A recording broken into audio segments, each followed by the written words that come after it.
اللہ تعالیٰ نے اصل بات اس سے پچھلی آیات میں شروع کی جہاں اس نے دعوت دی، اور سب سے پہلی بات یہ کہی کہ یا ایھا الناس اعبدوا ربکم، اے لوگو اپنے پروردگار کی عبادت کرو۔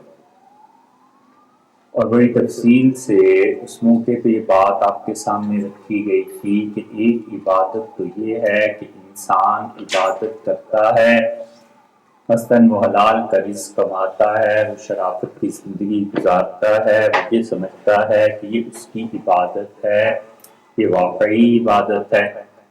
لیکن اللہ کو جو عبادت انسان سے مطلوب ہے وہ فرض کے علاوہ کچھ اور بھی، کہ فرض نماز پڑھے تو روزانہ 2-4 نفل بھی اللہ کے لیے پڑھے، زکوٰۃ اللہ نے فرض قرار دی، زکوٰۃ بھی دے، اور اگر خدا کی دی ہوئی توفیق سے 2-4 روپے اور اپنے طور پہ بھی خرچ کرے تو اللہ کی خوشی اس کے ساتھ شامل ہوتی ہے۔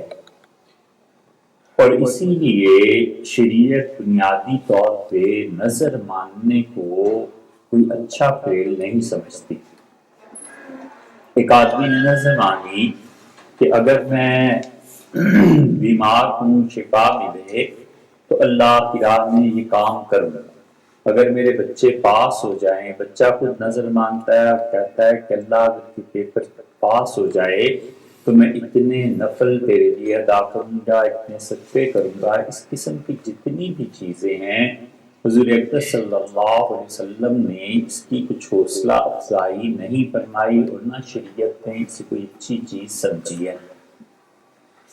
لیکن جب آپ قرآن کریم کو دیکھتے ہیں تو قرآن یہ کہتا ہے کہ یوفون بالنذر، ہمارے بندے وہ ہیں جو نذر کو پورا کرتے ہیں۔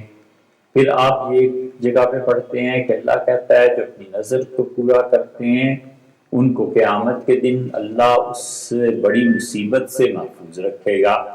پھر آپ دیکھتے ہیں کہ اللہ تعالیٰ فرماتے ہیں کہ وَلْيُوفُوا نُذُورَهُمْ، اور جب وہ آئیں بیت اللہ میں تو اپنی نظر کو پورا کریں۔ تو شریعت کا ایک مزاج یہ ہے اور دوسری طرف یہ ہے، تو آدمی یہاں پہنچ کے اٹک جاتا ہے کہ کیا کریں۔ اصل بات یہ ہے کہ ایک ہے نظر کا ماننا، منت کا ماننا، اللہ کے لیے خرچ کرنے کی، نفل پڑھنے کی کوئی بھی نظر ماننا۔ اس کے متعلق حضور اکرم صلی اللہ علیہ وسلم نے فرمایا کہ تم میں سے جو شخص بھی نظر مانتا ہے اسے نظر کا ماننا کوئی فائدہ نہیں دیتا، اور اللہ کی تقدیر اس پہ نافذ ہونی ہے۔ البتہ ہوتا یہ ہے کہ فرمایا بخیل کا مال خرچ ہو جاتا ہے۔ نظر مانی کہ اگر شفا ملے تو میں اللہ کی راہ میں ایک بکرا دوں۔ اب یہ حضور صلی اللہ علیہ وسلم نے فرمایا وہ جو تقدیر ہے نا، شفا تمہیں ملنی ہے یا نہیں ملنی وہ ہو کر رہی، تو تم نہ بھی نظر مانتے تو بھی ہونے ہی تھا۔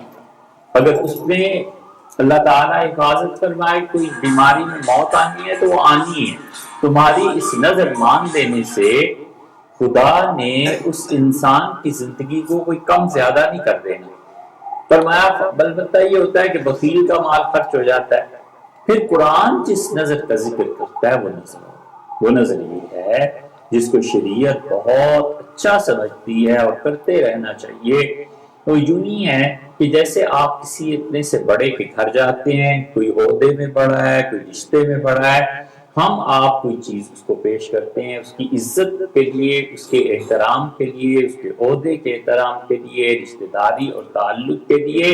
تو ہم یہ کہتے ہیں کہ میں سوچ رہا تھا کہ بچوں کے لیے مٹھائی دیں، میں سوچ رہا تھا کہ آپ کو پھل پیش کروں۔ اب تو یہ رواج نہیں رہا، کچھ عرصہ پہلے تک یہ رواج تھا کہ کسی کی عیادت کے لیے جاتے تھے تو 50-100 روپے اس کے تکیے کے نیچے رکھاتے تھے۔ یہ بزرگوں میں ایک طریقہ، ایک چیز تھی۔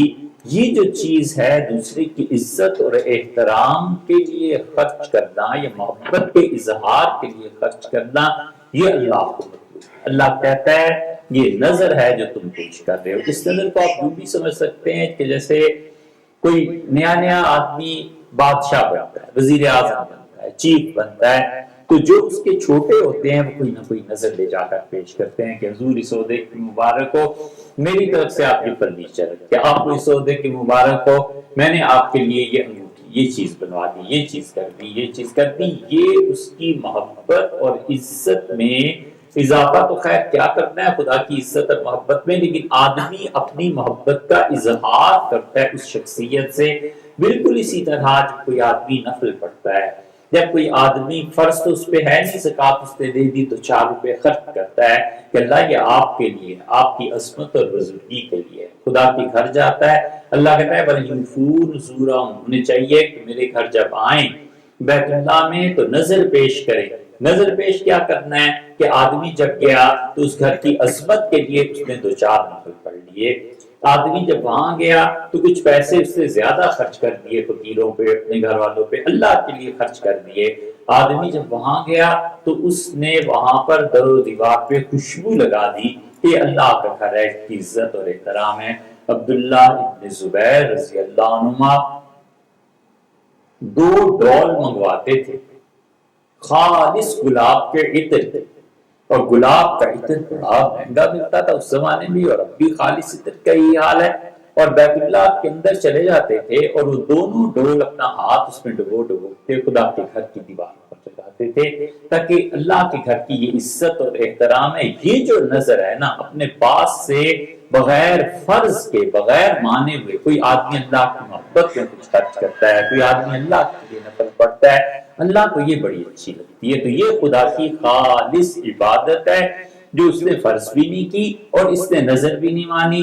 اس کو رسول اللہ صلی اللہ علیہ وسلم نے بھی بہت اپریشیٹ کیا، اور خدا بھی یہ کہتا ہے کہ یوفون بالنظر، میرے بندے نظر کو پورا کرتے ہیں، یعنی عرفی نظر، شرعی نظر نہیں ہے، لیکن عرف عام میں یہ نظر کسی کی عزت کے لیے کچھ پیش کرنا۔